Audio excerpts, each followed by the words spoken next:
twatandika okubangula abayizi ku Hillview mu mwezi ogwa Gatonnya omwaka 2023 era mu mbale nnyangu gy'emyezi 11 nga ne guno tugutaddeko gye tumaze wakati mu kulungamizibwa Mutonzi okulaba kye tuli ku lwaleero era abantu bangi abajja wano babuuza nti essomero lino lya mwaka gumu.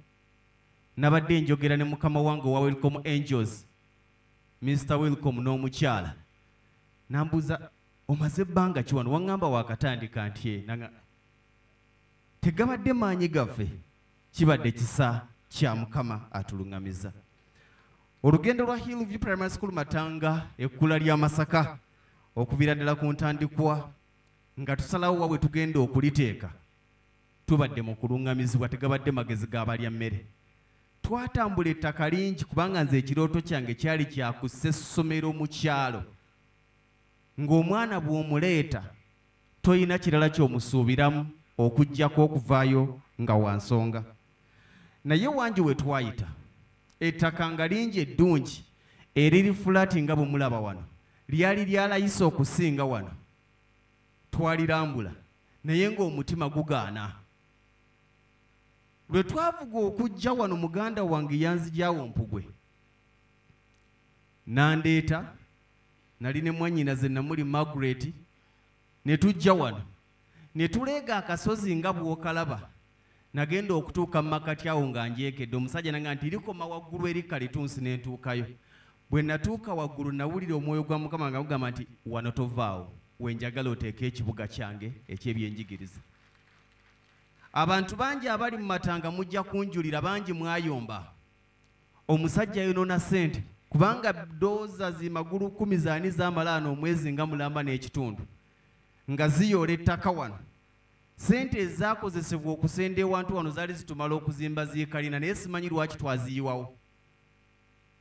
Era bw'ombuuza nti lwaki wasalawo wano siyinza kugamba nti nsonga eno n'eno. Y'ensonga lwaki mbagambye nti okuviira ddala ku ntandikwa kubadde kulungamizibwa kwa Mukama. Era bw'otubuuza bye twasinziirako babadde bambuuza nti wasinziira ku kyokubanga ogituuma Hillview. Ekituufu simanyi.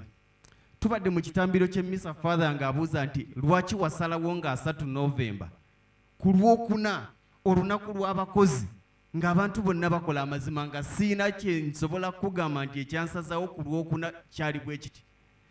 Okujjako akasonga akanaga nti njagala omukolo gwange gubeere nga tegwetabiseemu mikolo mirala kubanga abala bonna bakola Saturday, Sunday ne Friday ffe katukole Lwakuna.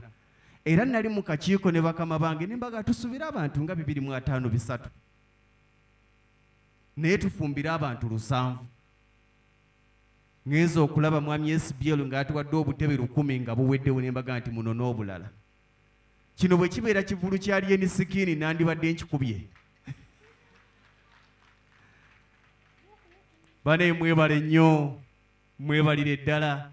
Omusajja yagamba nti mbalengera muli bangi naye sibalengera. Yagamba atya? Mbalengera naye sibalaba naye nga bambi mbalengera. Mwebale nnyo mwebalire ddala.